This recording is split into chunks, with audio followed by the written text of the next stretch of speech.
Good evening, everybody. Tashidile. And thank you so much for attending the Lamrim class. So we all together here, not just for, with a simple motivation. Everybody came here with a great motivation. I don't think, some of you came to TBC, just attend the class, then I'm going to accumulate merit. Or somebody just came here for just mainly for your term pass. And also the TBC, Tibetan Buddhist Center, is open, not just for promoting like a Buddhism or like a making money, nothing. Mainly emphasize to teach Dharma, to give proper knowledge, experience about Dharma. So, the people who come to TBC to learn Dharma, they have a same motivation. They really wanted to learn the proper, the right, no mistaking kind of Dharma. So everybody focusing only one achievement, which is want to learn Dharma, want to practice Dharma, and want to achieve liberation, want to achieve lasting happiness.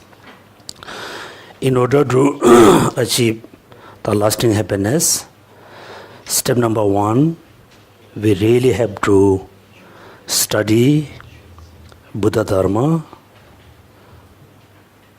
In order to do study, we need a teacher or master or guru. After you study from your teacher or your gurus, your master, then you really need to practice. When you practice Dharma, you should not just simply practice once a day, once a month. Look like, we celebrate Vesak once a year. So we must practice Dharma for 24 hours every day, seriously. Everybody seriously practice Dharma for 1 year, for 12 months. Within the 12 months, then you're really going to see yourself the progress of practice of Dharma, study of Dharma. You can see true results. When you study only Dharma, then you can feel it. I have more knowledge about Dharma, I gain more wisdom, knowledge, I have more information about Dharma.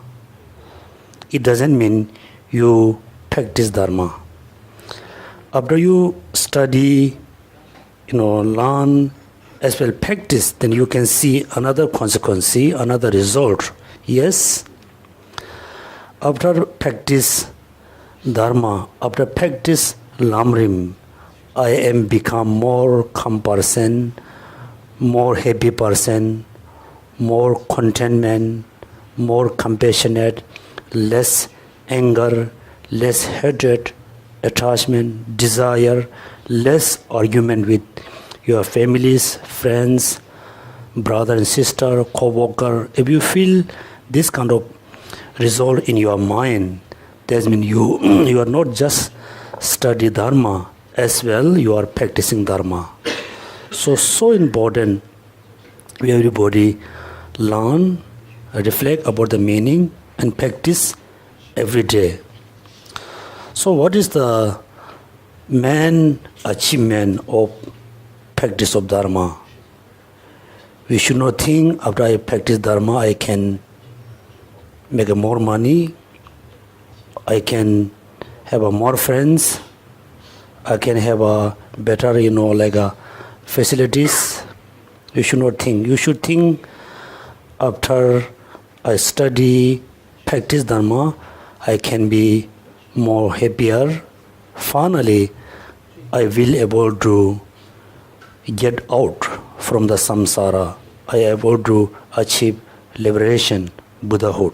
This is the main purpose of study, practice, listening Dharma. Make sure every day you have a right motivation.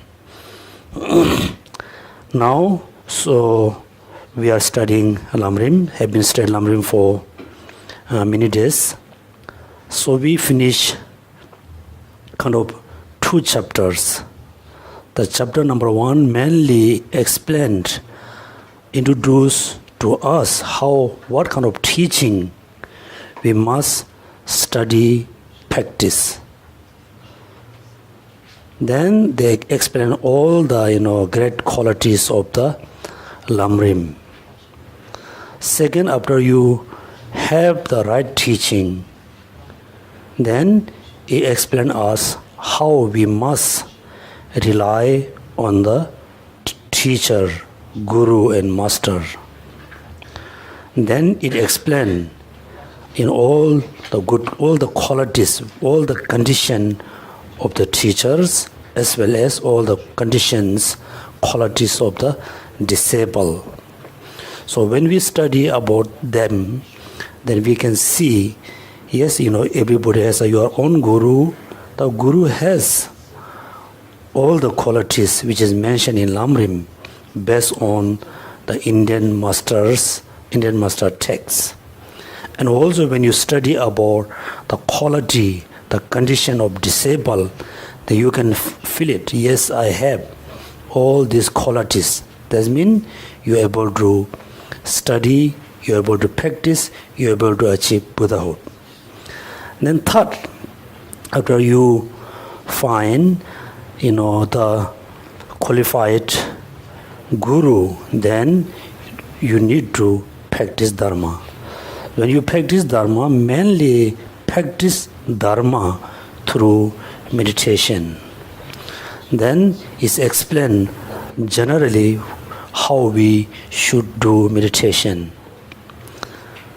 So simply, before we do meditation every day, first we need a place for meditation. Then explain, the condition or, the quality of the place for meditation. Then is explained also the 6 conditions or 6, preparation. So you must remember all the 6 preparation. Then, yes, you have the place, you already done all the preparation. Then you just sit on the cushion, that you must practice the 7 limb practices. Then the 7 limb practices include into mainly 3 practices. Practices for accumulating merit. Practice for purifying negative karmas. Practice for multiply your merit. So when you rejoice other virtues, other good action, it's in mainly accumulating merit, not multiplying.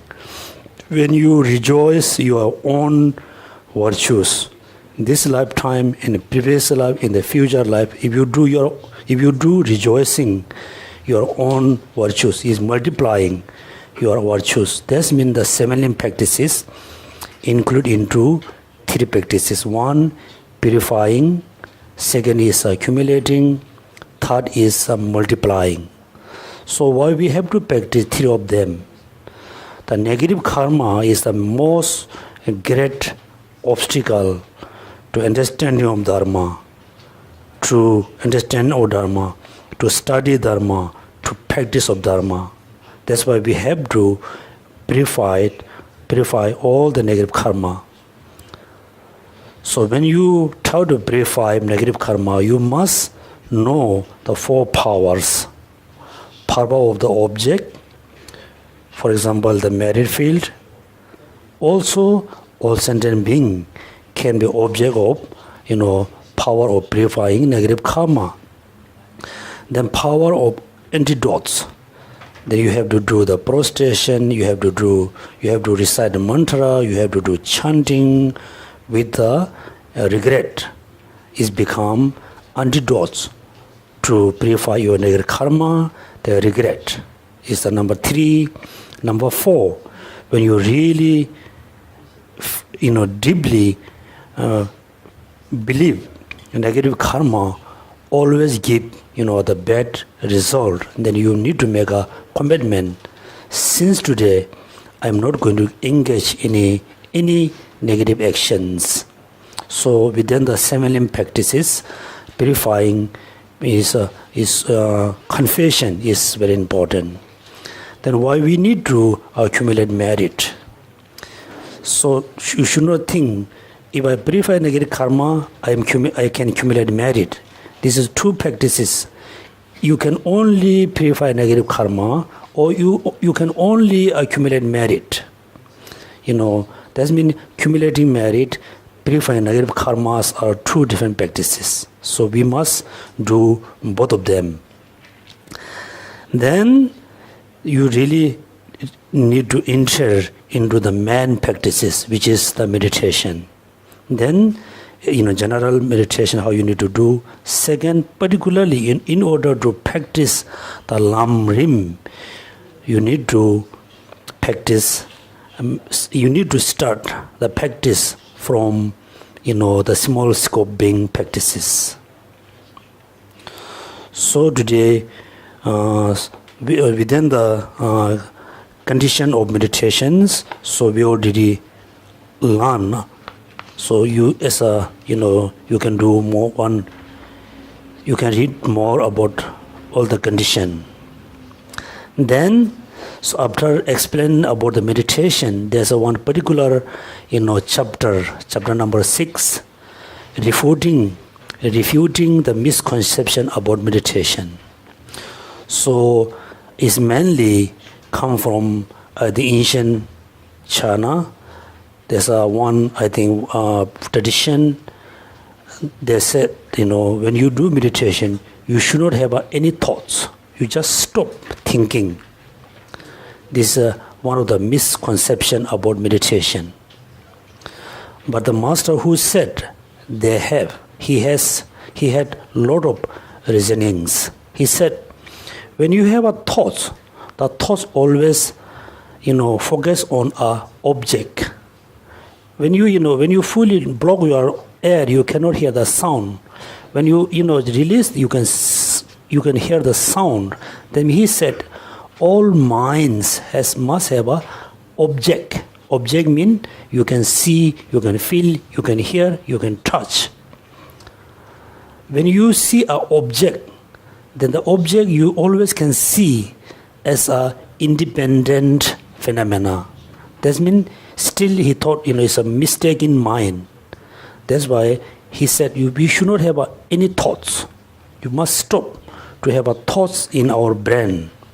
So this is the very big misperception. Then you must read one more this chapter, how Lama Tsong-kha-pa rejected the view. Now chapter number 7, human life of the leisure and opportunity, page number 117, right? So before we practice meditation, before we practice dharma, first you must realize, I am a human being. I have, very important life, which is leisure as well as opportunity. You must recognize, I am very special. I have very important life.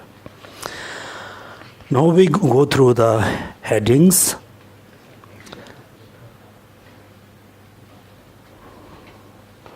The stage of how the students train their minds after they have relied on the teacher. So you need to rely on teacher because you're not just simply looking very simple thing. No, you are really looking, you really hope to achieve Buddhahood, achieve liberation. It's a very important, achievement. So this achievement you can achieve only rely on, your teacher, your guru, your master. That's why according to Mahayana tradition, so most of us follow the Mahayana, Buddhist tradition. That's why when we take refuge, usually we take refuge into Guru. That's why Namo Guru Be. Then second Buddha, third Dharma, fourth Sangha. So that's why, in Tibetan, according to Tibetan Buddhist tradition, we always take refuge into Guru, then Buddha, Dharma, Sangha. Also in the morning when we offer food, when we offer tea, coffee, first in the morning, first we offer the offering to the Guru. Then maybe if you have a lunch, then you can offer the lunch to the triple gems. Then, dinner, so you can offer the dinner to, Daka, Dakini and Dharma protectors, all sentient beings. That's why the Guru is very important. Also, it doesn't mean Guru is more holier, than the Buddha Shakyamuni, Buddha Manjushri, but more, important, not more holier. But when you take refuge into Guru, you must think the Guru is not, separate from the Buddha.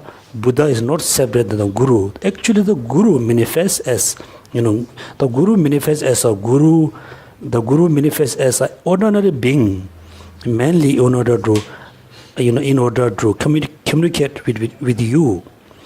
That's why very important to take refuge into Guru. Step number 1. Therefore, when you go to Thailand and Sri Lanka, they don't like, this kind of concept. First you take refuge into Guru, then second Buddha. And also they criticize. But our answer, we must take refuge into Guru first, then Buddha. It doesn't mean Guru is more holier than the Buddha. No. That's why after you relied on the teacher, then, you need to train your mind. How? Look at number 1. An exhortation to take full advantage of the life of leisure and opportunity. That means, you have very important, the life which is leisure, which is opportunity. Then number 2, how to take full advantage of the life of leisure and opportunity. How? Right? Then number 1, explain. Number 1, exhortation to take full advantage of the life of leisure and opportunity. Taking full advantage of the life of leisure and opportunity is explained in terms of the 3 aspects. Aspect number 1, identifying the leisure and opportunity. So that means you must identify, you must realize you have the leisure and opportunity life. Then aspect number 2, contemplating is in great importance. That means you must, contemplate. You must think again and again. Again is very important. When you recognize the leisure and opportunity life, then you must remember again and again. Then aspect number 3, contemplating the difficulty of attaining it. First, you must recognize you have a very important life, which is human life, which is leisure and opportunity. Then you remember again and again. Then third, you must, think is so difficult to achieve, so difficulty of attaining. Is for example, somebody gave you, like a very expensive watch, or very expensive, like a thing. If you don't recognize, if you don't realize it is so important, you will throw away you will, give to somebody, you just waste the thing. If you know it is so important, so expensive, then you always take care. That means once you realize it's so important, you must remember it's so important again and again, that you won't waste the life.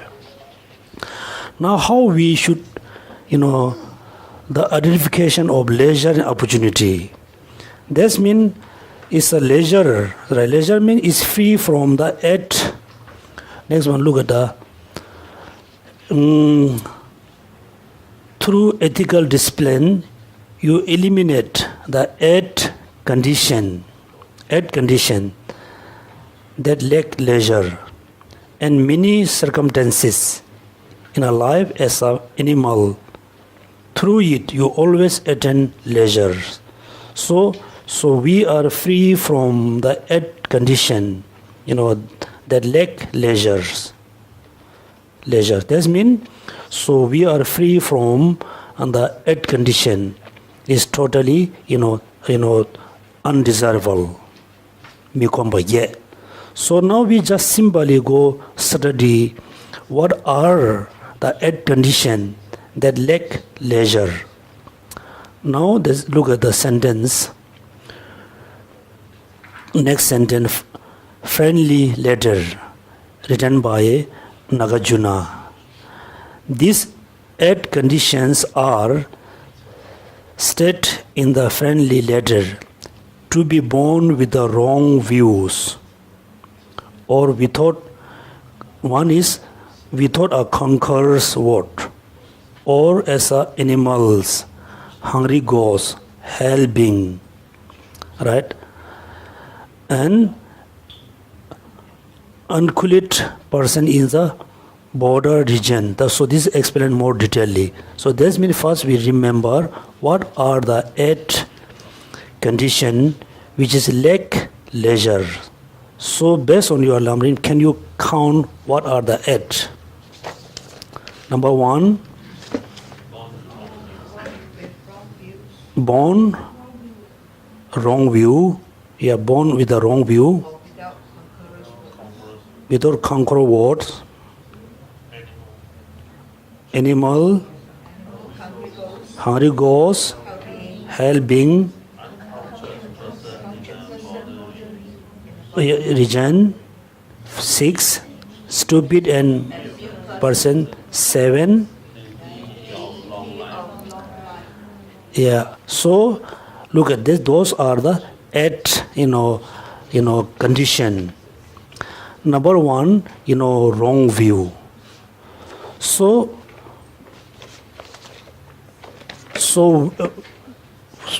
if you born, somewhere which is a totally wrong view, the wrong and right view also, very much depend on the tradition. Here, wrong view means you have a view, you have a thought. The thought is totally wrong, which is, if you believe there's no law of causality, no karma, or there's no triple gem, or if you think everything is a permanent, if you think, everything is arise causeless, then you have a wrong view. What's the problem if you believe if there's no karma, there's no law of causality? What's the problem? That means you will engage in any activities, right? If you engage any activities, good or bad, then finally you're not going to understand which is right, which is wrong.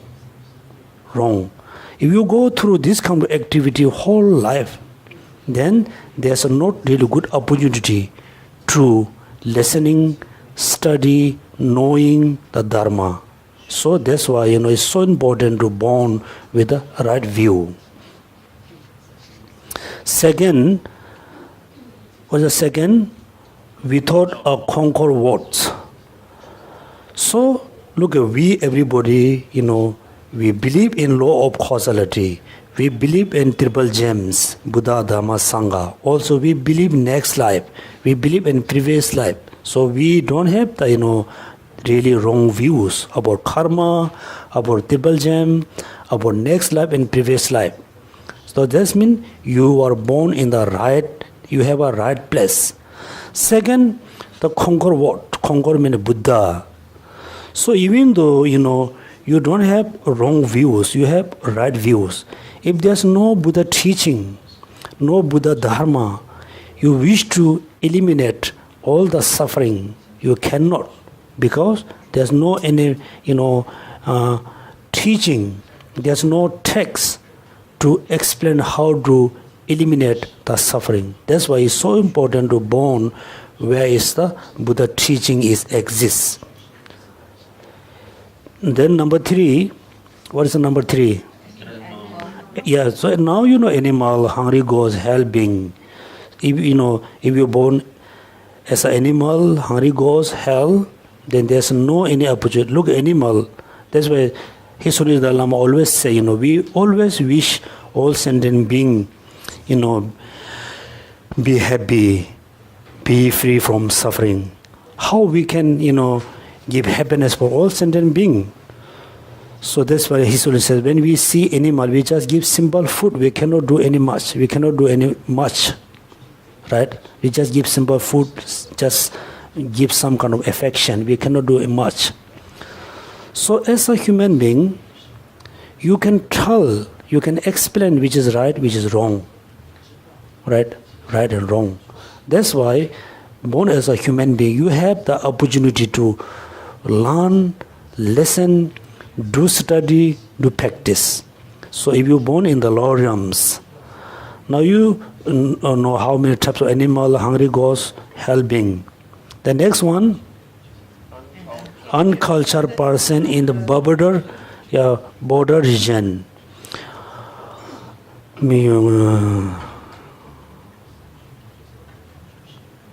Lokta, actually lalo, lalo means like a totally, reject, never ever believe, kind of karma, tribal gems, so and so.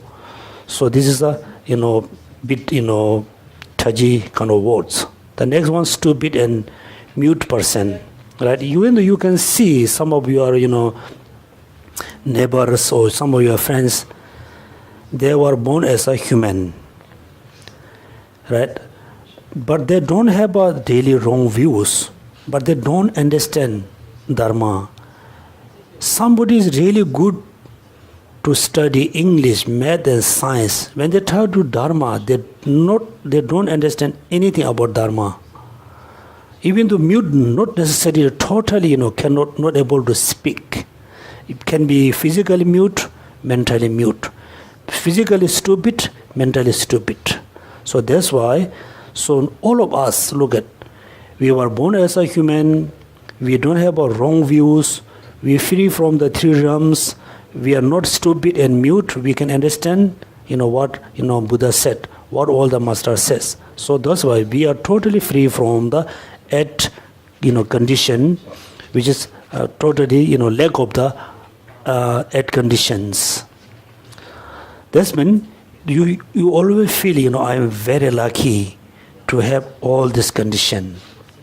Next we just go, the opportunity, right? 119. I don't want to repeat, read all the words. Opportunity. So, how many opportunity there? 10. 10 opportunity. What are they? 5, 4. Look at the first, the 5 aspect opportunity that pertain to yourself. You must have the, first, there's 10 opportunity. First 5 is based on you. Next 5 are based on other. What are the 5?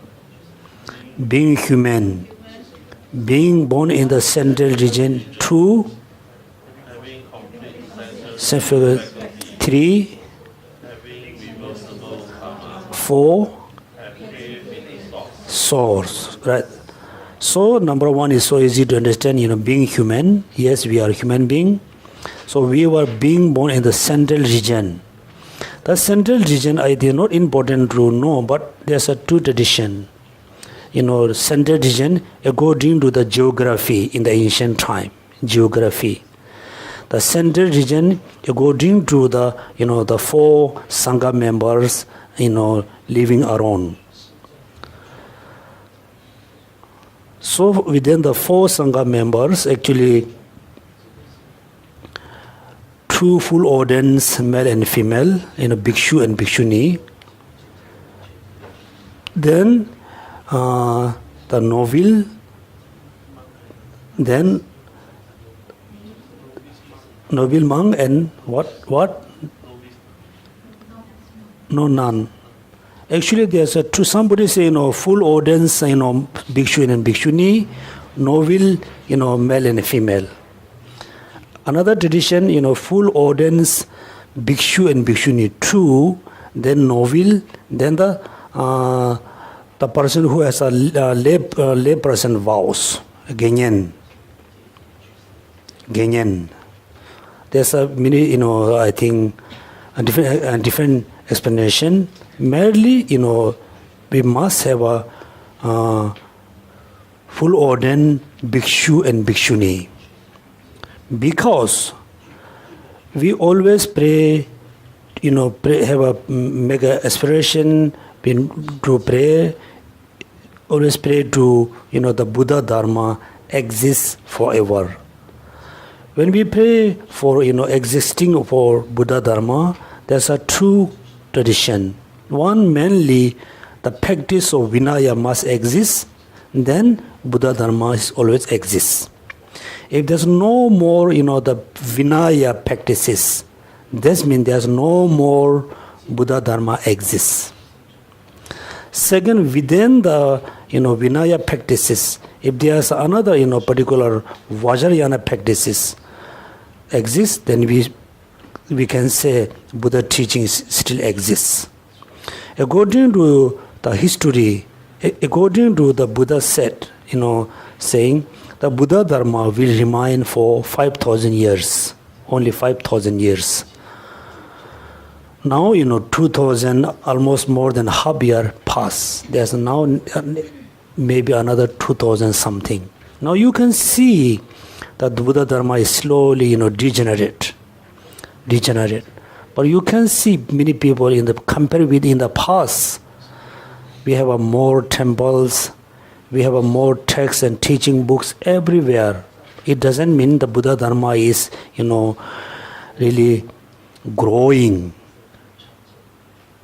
So actually, the external, the Buddha Dharma, like buildings, temple, buildings, stupa, statue, publish, teaching book is really, is blooming. But the actual practice is decline. Day by day, year by year, they're declining. So that's why it's so important, to know what does mean born in the central region. If there's a full audience, bhikshu and bhikshuni, they always practice the Vinaya practices. If there's a Vinaya practice, there's a Buddha teaching always there. Because Vinaya practice is the foundation.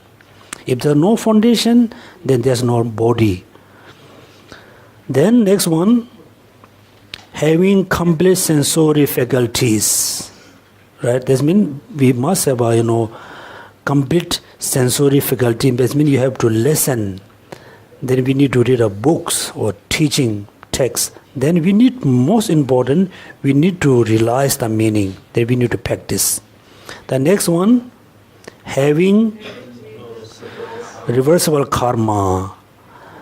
That means there are 5 karmas, right? 5 karmas. What are they?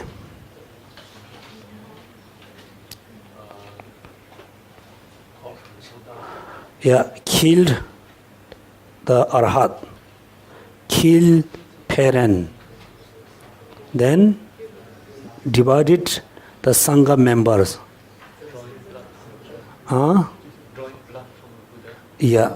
Kajin rajum phamase, thumbegin de sunji densha kuta, make a blood from like Buddha body. That means kill father, kill mother, kill arhat, like a kill or, like make a blood for the Buddha. Then divide the Sangha members. Those are the, very serious karma. Now look at it. This lifetime, we didn't do any action, killing our heart, killing parents. But unfortunately nowadays, someone, kill parent is very unfortunate. So we are free from this kind of actions. Why we have to be free, this kind of karma and this lifetime? If you killed our heart, that means you accumulate very serious karma. Then you try to practice dharma, you cannot. 5, right? That means next one, having faith in the source. What does mean?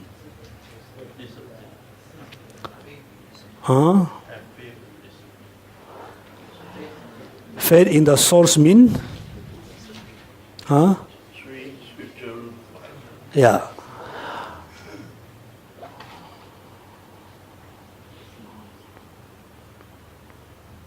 Yeah, those are the 5 opportunity. Now you must recognize you have all these 5 opportunity. You are free from the kind of the karmas. The next one, next 5.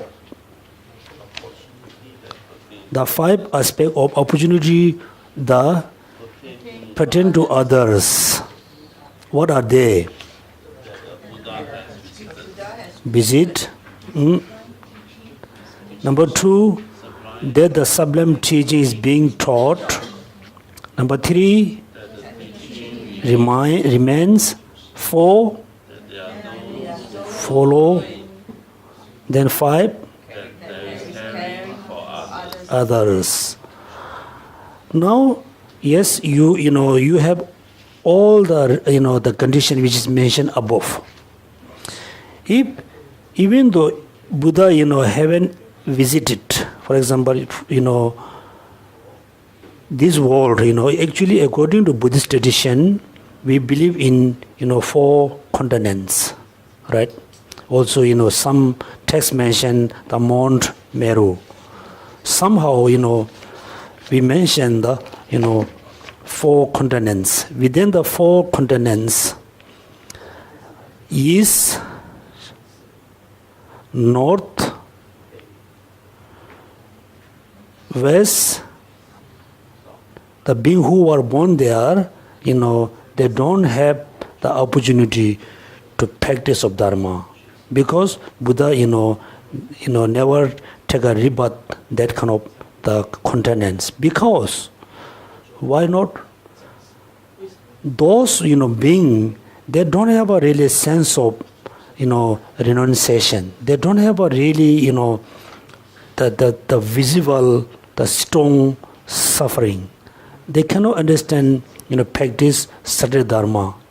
So that's why all the 1000 Buddha, we believe within this eon, the great eon, we believe 1000 Buddha will come on this planet. So 3 Buddhas, 3 Buddha already came. Then the Buddha Shakyamuni is the 4th. Number 5, we believe Amida Buddha, Maitreya Buddha. Why they chose to take why chose they take a rebirth in this world, this planet? Why?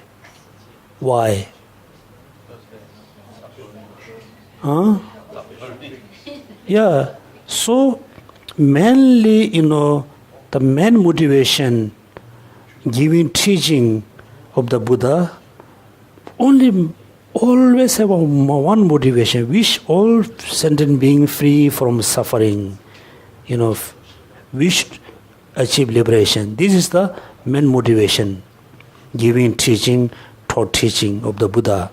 That means, for example, you are all of us, let's say all of us are teacher. Then, so the Jalan Basa area people don't want to study. They are very naughty. They don't want to study. They don't want to listen teaching. Then any of will go there, give a teach English? No, right? No, but they are not ready to listen. So that's why Buddha will, reincarnate. You can say reincarnate, take, rebirth, take a rebirth. The person who have a ability to listen teaching, ability to practice Dharma, have a ability to overcome from the samsara. That's why all the 1,000 Buddha, we believe, come on this planet and give a teaching. Because we understand the suffering, we feel the suffering. The rest of the continents being, they don't have a suffering, they don't have a really, the visible suffering. Even though, celestial being, they can feel the suffering just before, they pass away. The rest of the lifetime, they don't have a really, the physical or mental, the visible suffering. That's why, Buddha haven't taken a rebirth that places, that continent. Then number 2, the sublime teaching is being taught. Even though after Buddha achieved enlightenment, Buddha didn't give a teaching for how many days? 49 days, right? 49 days. So there's another, two tradition. According to the common people, Buddha, didn't give teaching for 49 days. For the uncommon people, uncommon being, right after Buddha become enlightenment, he already gave a teaching about emptiness. Even the Buddha came, don't give any teaching, then we cannot, we cannot get anything. Right? That's why, when you meet, going to see Rinpoche, we're going to see, master, you just not just go and simply say, receive, blessing. Whenever you want to go to see Guru or Master or Rinpoche, whoever, you just ask few questions about your practice. Or you ask few questions how you can understand emptiness, how I can practice, bodhicitta, great compassion. You just go and receive blessing. You cannot really get anything. Yeah, we believe, I receive blessing. How do you know you really receive blessing? The Guru just have a mala, say, chop, chop, chop, or your head, right? Chop, chop, chop, right? How do you know you really receive blessing? If you ask a question, when the master give you the answer, then you really feel, yeah, before I didn't know, now I know. It's the real blessing, right? That's even though Buddha came here, that's why I said, we always pray, many people pray to Buddha and pray to Amida Buddha, wish to see the Buddha, Amida Buddha, wish to see Manjushri, Avalokiteshvara, right? When if they really appear in front of us, what kind of thing are you going to ask? What? Let's say, in example, there's a statue Manjushri. He just appeared the real Manjushri in front of us. What are you going to ask? Give me blessing, right? Right? Are you going to ask, give me teaching? Teaching? Right? If you ask Manjushri, please give me teaching, then Manjushri is going to say, definitely going to say, Buddha Shakyamuni is my teacher. He already give you teaching, right? All the texts are there. You don't need any more teaching. That's why, really, in the future, if you know there's a Sifu or Rinpoche, you want to see with some question, right? That's why it's so important to, just taught the teaching, not just came. The next one, number 3, the teaching remains, right? Even though, look at India, Buddha was born in India. He taught all the teaching in India.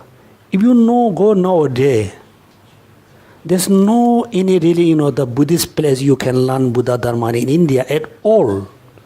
Look at Bodh Gaya. Have you ever seen like Indian temple, you can learn Buddha Dharma? You go to Delhi, Bombay, wherever you go, you cannot find really, Indian, like a center you can learn Dharma. That's why I hope you remember the first time when the Indian Prime Minister Narendra Modi, he went to China. He's proud, he said, we have a good relationship between China and India. In the future, Indian can have to send teacher to China. Indian, we don't have any Buddhist teacher who can teach teaching. That's why it's so important to remain the teaching. Then you can study, you can learn, you can practice. So many people go to India, many Singaporean people go to India mainly for where? Like Tibetan monastery and temple. Right? That's why it's so important to remember the teaching. The next one, that there are those who follow. Yeah. That means, yes, Buddha came to India, we believe, and Buddha taught teaching, but no more, Buddha teaching remain there. No more. All the teaching translated into like a Pali language, into Thailand, Sri Lanka, Burma, China, Tibet, India, Mongolia, no more in India. That's why it have to be taught, have to be remain. Then most important, there are those who follow. It is no any, flower of the Buddha teaching, how we can receive the teaching. Right? That means the 5 conditions. That means totally there's a 10 condition. Right now we are so opportunity, we have all the 10 conditions. That means, Buddha came, he taught, the teaching stream remains, there's a lot of followers, then we are able to practice Dharma. That means we are very fortunate. Every morning, every day should think, I am very fortunate. I'm free from the 10 conditions which is undesirable. I'm free from that. Then I have all this, the 10 condition. That means you always feel I'm very fortunate. Next, we just go B. Right? Page number 120B. Contemplating the great importance of the leisure and opportunity. Look at until death. Right? Animals strive madly to avoid suffering and achieve happiness. Therefore, if you do this and do not practice the pure teaching for the sake of achieving, lasting happiness, then you are like animals, despite being born in the happy realms. Right? When you look at the most of the people in the world, they very much emphasize to have a happy life. They always think eat good food, just enjoy only this life. They never think about achieving lasting happiness, achieving liberation. How we can differentiate this animal and human being? Animals since morning till sleeping, they also try to get food and shelter and eating and drinking, also sleeping, try to have a happy life. We human beings have been doing same thing, right? That's why if we think I'm human being, we must have you must be different than the animal. What? Of course, as a human being, we need a job, we need a money, we need a house, we need everything. We must have.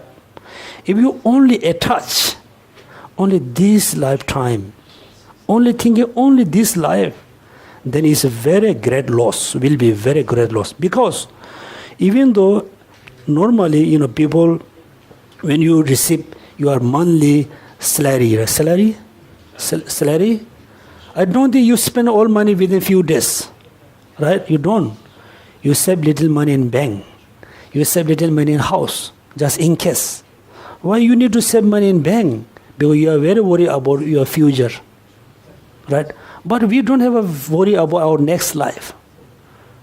So that's why we should have everything which is very necessary in this life. For this life, also we must emphasize what we need for our future life, next life. If you totally ignore You totally forget about next life. What about after we death? If there's no next life, then fine, right? You just enjoy, you do whatever you want. This is not the case, there's a next life.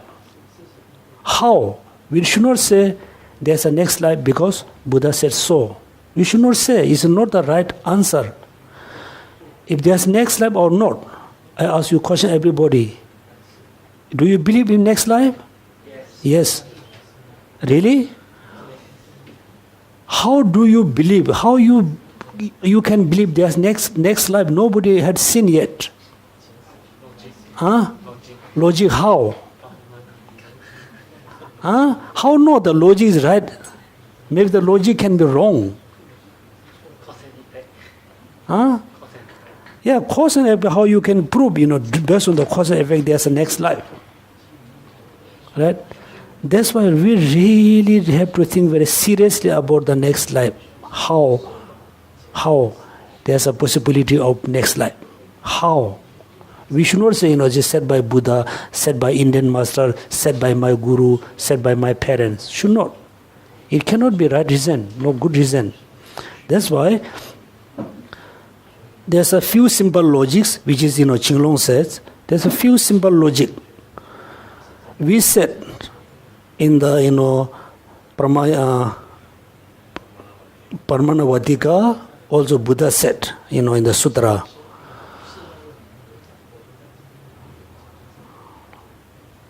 the newborn like a cow, like newborn calf, right? Cow baby, calf. The newborn calf had a previous life because right after born, the cow able to suck milk, right? The cow never say, "Hey, come here. He has milk." That's just cow woke up, try to the calf try to drink milk. Then it's just right, after born, the calf know where's the milk, right? Also, there's a previous life right after birth, right after born, they always try to eat and drink.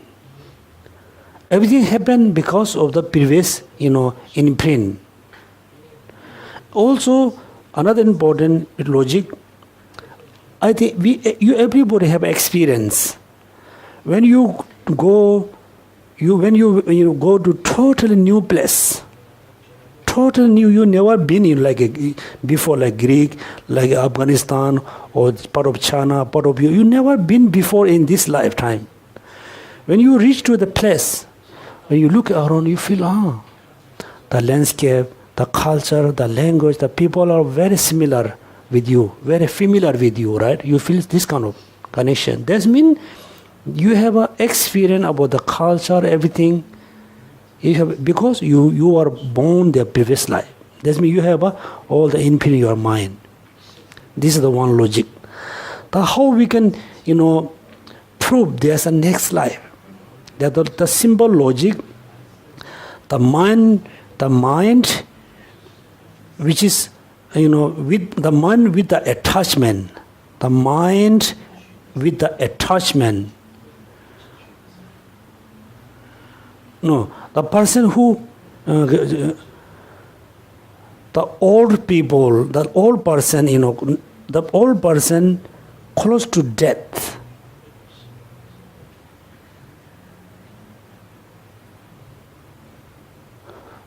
Close to death, just death. The mind has the future continuation. Because the mind is with the attachment. Right? For example, there's one old man or woman is almost nearly dead, very close to death. The mind is go to next life because the mind is with the attachment, or mind with the desire, the mind with the clinging and craving. It shows us, how the mind transform this life to next life. So that's why we really have to know, have to believe. We must believe in next and previous life based on logics and reasoning. Not simply say there's a next life, there was a previous life. So this was so important. That's why, as a human being, we should not only think about this life. If you're thinking only today, you don't care about tomorrow, then you will definitely you will have a problem for tomorrow, right? You have $100, you spend all money today, then what will happen tomorrow? No money, right? Same thing, you only thinking about this life. Definitely, the next life you will have a lot of problems. That's why we should not think this life. You must think about next life. True, then you are different than the animals. So you always think this way. Then it's so important to think this way. Then you think, I must practice Dharma. There's a lot of quotation. The next quotation, I think, letter to the students, page number 121. With the human life, you attain the spiritual enlightenment, which is the basis for the path to the state of Sugata, which bring great mental force and which equips to your lead all beings. Now look at, so we are human beings, we have the opportunity to practice bodhicitta. The bodhicitta is the basis, right? Basis, the foundation for the path to the state of the Buddha. That means without bodhicitta, you cannot have the path which is lead to the Buddhahood. The bodhicitta you can generate only human life. After you fully generate, then you continue to practice, in other being life. The first, you must generate the bodhicitta in human life. Because, why? Because in order to generate bodhicitta, you need to practice great compassion. You can practice great compassion when you are able to realize, experience suffering based on you. When you realize your own suffering, when you experience your own suffering, when you see somebody suffering, then suddenly you have a compassion, right? So in order to generate compassion, first you think about your own suffering.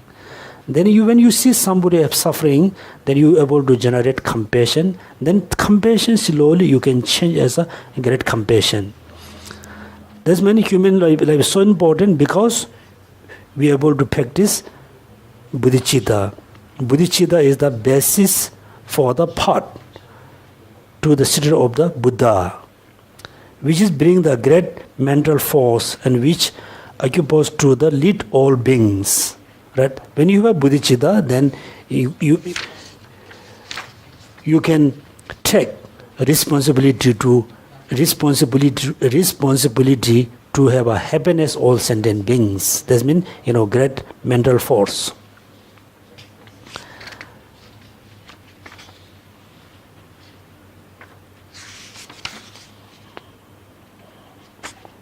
Then there's a lot of quotation, mainly come from the Bodhisattva, engage in the Bodhisattva deeds, Bodhisattva way of life. So I'm not going to read all the sentence. So why not you read, the page number 122.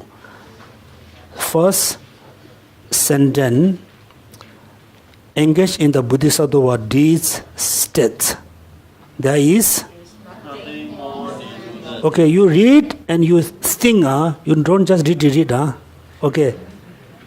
There is a nothing more diluted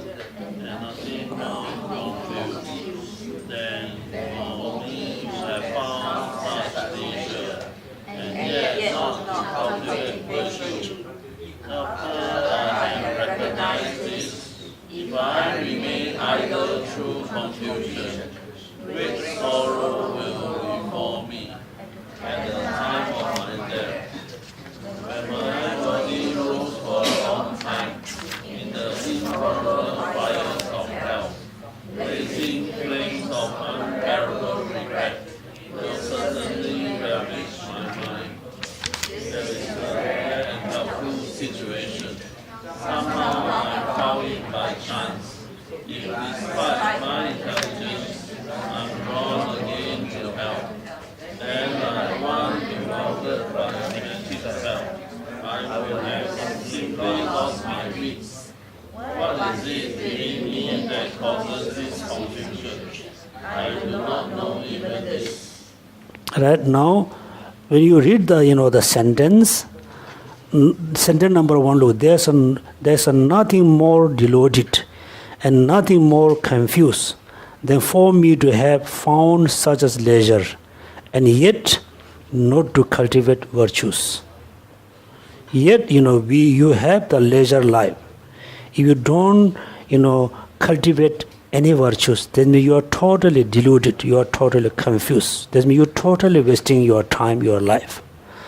At least you must, cultivate virtues. This means, always have a positive mind. Try to stop the negative mind. Second sentence, look, after I have recognized this, if I remain idly through the confusion, great sorrow will befall me at the time of my death. Right? Time of my death. That means, even though you recognize, I have, the great life, very opportunity life, but you remain totally look like stupid. Then, at the time of your death, you will have lot of sorrow, lot of suffering. Next sentence, when my body roasted for a long time in the intolerable fire, will certainly reverse my mind. Let's say, we totally ignore this life, or totally ignore about the practice dharma. Then next, when you already born in hell, then you realize it's too late.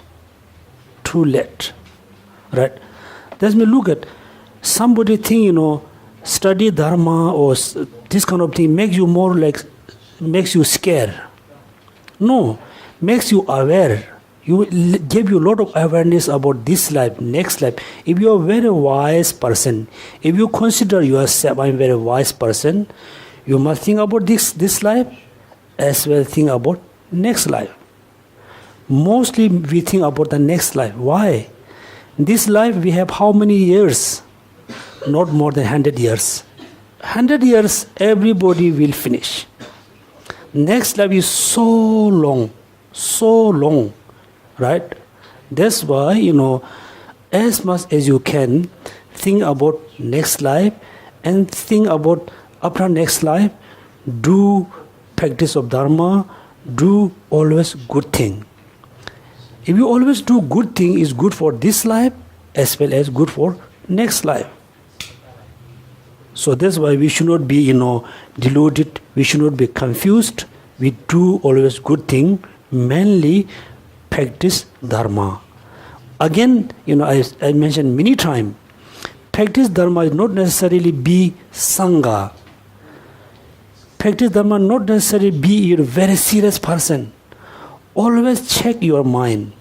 What are you thinking about? Are you thinking good way? Are you thinking the bad things? When you realize I'm thinking bad, you restrain, change the mentality, bring into the good way. Good way. When you act with your friends or family, make sure when you do action, the action must be based on the good motivation. Right? When you always act with the good motivation, you feel good about it, also other people feel good. So, practice dharma is not really, something you have to do totally new things. Always look at your mind, control your mind, reduce all the negative thoughts, do always good actions. Then some people think, if I do always good actions, then people will take, advantage from you. It can be or cannot be. Even though if you always remain compassionate, honest. Yes, short time people bullied you. People, take advantage for you. In the long time, you will have a lot of benefits. That's why, we always think, I'm very fortunate. I have all this condition. I should not waste my life. I always do good thing. And control your negative thoughts, do good actions. So there's a lot of quotation. There's not difficult to understand all the meaning. Now we just jump, page number 124. Right now you have the leisure and opportunity life with all good conditions. Now it is easy to attain or not. Now look at contemplating the difficult of attaining leisure and opportunity. Even though very easy to achieve this kind of life, then it's okay. You can waste this life, and you can have another human life in the next life, right? No, it is not the case. So attaining human life is so rare. It looks like impossible. Attaining leisure and opportunity, difficulty of attaining. Now look at how it's difficult. Moreover, whether you start from a happy realms or miserable realm, it is difficult to obtain such as leisure and opportunity. For the Buddha said in the best of the disciple, Vajrayana Vastu, those who die in the miserable realms and are born there similar in number of the dust particular on the great earth. Right? Now they compare. Right now we have two realms, lower realms and higher realms. Opportunity realm, non-opportunity realms. Now it's compare. Look at those who die in the miserable realms and are born there are similar in number of dust particular on the great earth. What does mean? Right? For example, let's say the animals. All animals, when they die and they have to take a rebirth, they take a rebirth where? Again, in the same kind of levels. It looks like, dust on the ground. It's so many, most of the lower realms being take a rebirth again and again in the lower realms. They cannot take a rebirth in the higher realms. Next, look at. Further, those who die in the both types of heavy realms, human and divine, and are born in the miserable realms are the similar in number of the dust particles on the great earth. That means, the human beings, after die, they will born where? Where? The lower realms. Even the divine being, after they die, they're born in the lower realms. How many? Most of them. Right? Most of them.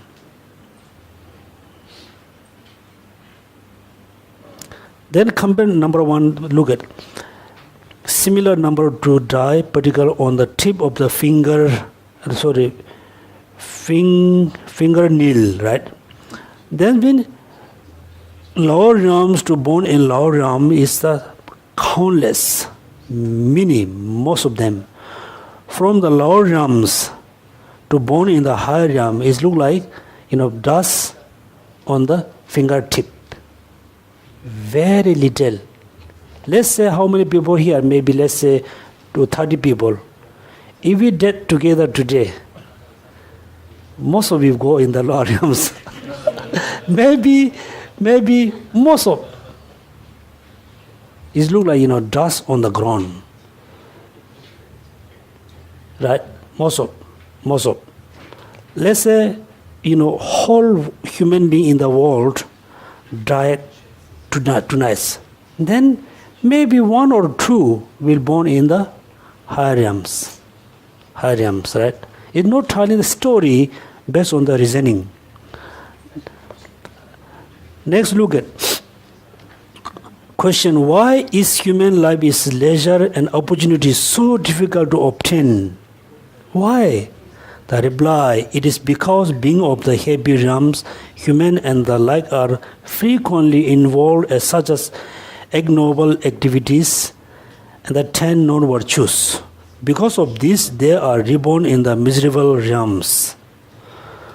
So, because we always, engage with the ignoble activities, 10 non-virtues. That's why most of us, after die, we were born in the lower realms. That's why. Then, the most of the sentient beings, just forget sentient beings, most of the human beings, most of the Singaporean, most of the Tibetan, they always engage with the ignoble activities. They always accumulate non-10 virtues, right? That means all the conditions there. Therefore, after we die, then we will be born in the lower realms. This is the one reason.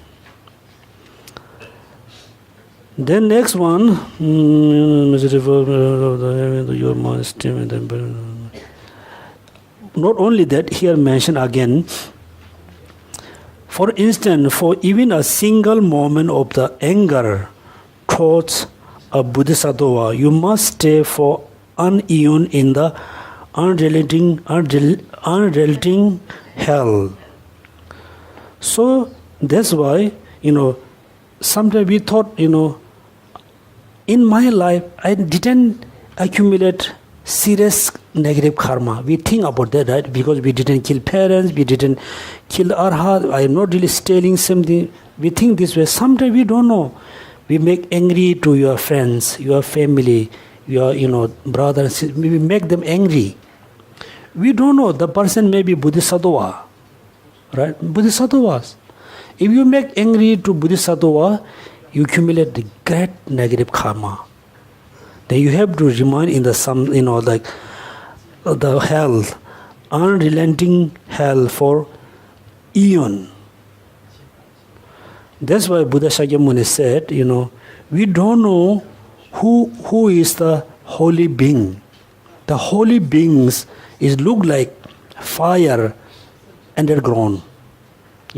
Underground there's a big fire, is covered by dust. If you run here and there, you will fall in the fire ground. Then we don't know within, us who is the holy being, who is the Bodhisattva, who is the Buddha. So we always have to be careful when you say something. We must think. That's why you remember, whatever you act with the vigilance. Vigilant, right? Vigilant. Before you say something, before you use the word, before you say something, think about.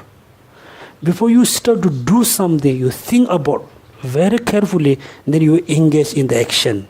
Then you have a less, kind of chance to accumulate negative karma. For example, you say, I want to have an argument with someone. You should think, I should have an argument or not. Not. Maybe he or she is Bodhisattva. Maybe he or she is a Buddha. I should not have an argument. I should not have an angry. But still, still you can explain. Sometimes, some person look like big bossy. They bullet you. They say something bad about you. You should not have to be angry. Without angry, you can explain. Without angry, you can clarify. Okay, this is very important. Make sure when you act with the vigilance.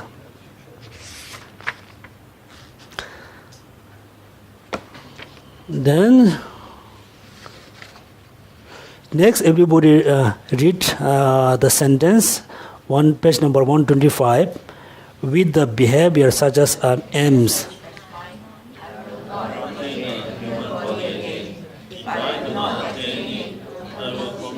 can never be virtuous. Cultivate virtue, and return to the source. What virtue will I cultivate in the miserable realm? Completely confused and suffering. Cultivate no virtue, and the beauty cease. Do not hear even the name happy realm for a million years. Thus, the Lama said, and this human life is a difficult to obtain, as it is for a sea donor to put his neck into a yoke tossing about on the vast ocean. If even a single moment's wrongdoing causes you to abide in the unrelenting hell for an eon, it goes without saying that you will not enter a happy realm. Due to sins eat up sin's beginningless time. Yeah, so that's why I ask you to read, because this text is very important text to generate, great compassion, bodhicitta, all the 6 parijna parameters. Very important text, very simple text, very easy to understand, very, very, simple. That's why I ask you to read. This one first sentence is mentioned. Look at, with behavior such as mine, I will not attend human body again. If I do not attend it, I will commit sins, we should say negative karma, never be virtuous.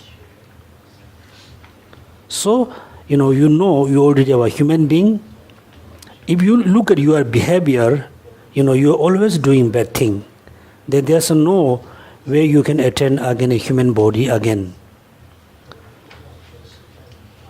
So within the sentence, the famous one everybody know, said by Nagarjuna, right? Shittingly,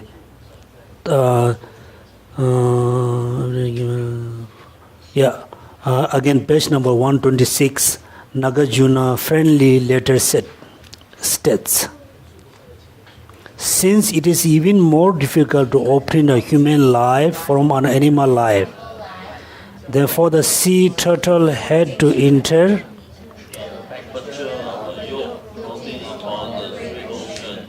O King, Lord of mankind, make this life fruitful, practicing this sublime teaching.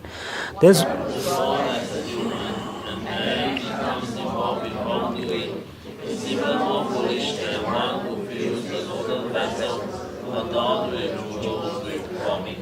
So I think, everybody try to memorize these 2 sentences, the 2 phrase, and every day you recite before you do practice meditation.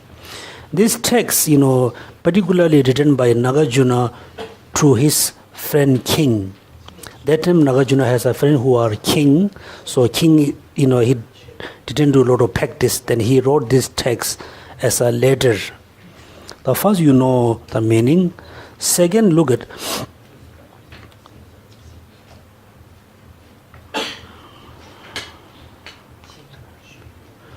Second, one who is born as a human. Let's say, one I am born as a human. I am. Then become involved in the wrongdoing. You should say, one I am born as a human and then become involved in the wrongdoing is even more foolish than one who fills a golden vessel adorned with a jewel with a vomit. You should say I, right? That means, look at somebody has a golden kind of cup, like a diamond cup. The diamond cup used for mainly, collect the vomiting, right? Vomiting. What do you think? You are foolish, right? You are foolish. So we are more, foolish than the person who used the diamond cup as a, container of the vomiting. What? If they, use the golden cup, what is the big loss? Nothing.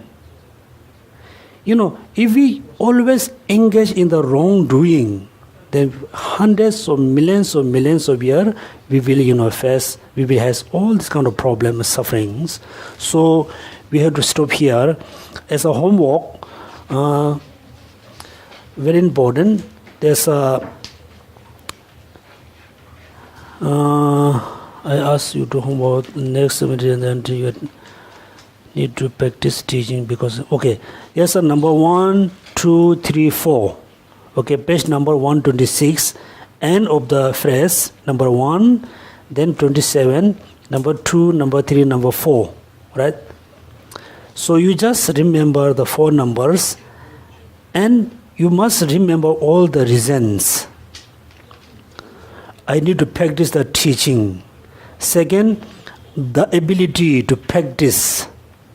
Third, then need to practice in this lifetime. Number 4, the need to practice right now.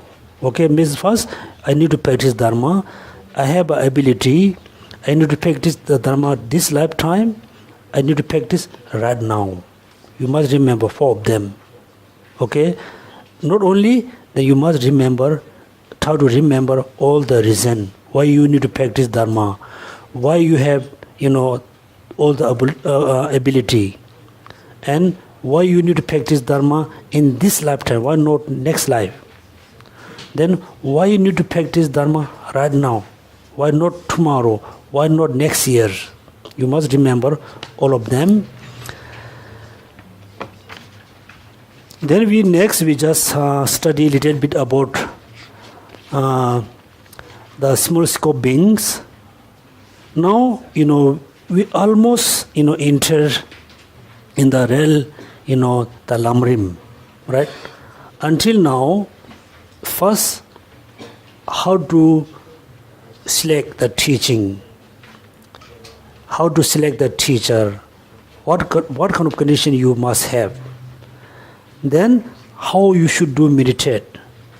Then why you have to do meditation. Then recognize, the leisure and opportunity. Now, it's fully up to you, what kind of practice you need to do. So, we should stop here. So, next, make sure you do, the homework. Then,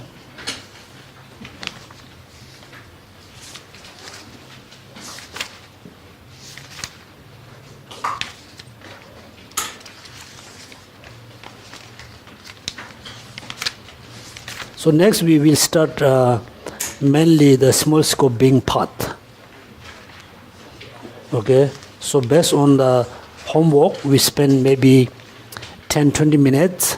Then we just go to the, small scope being.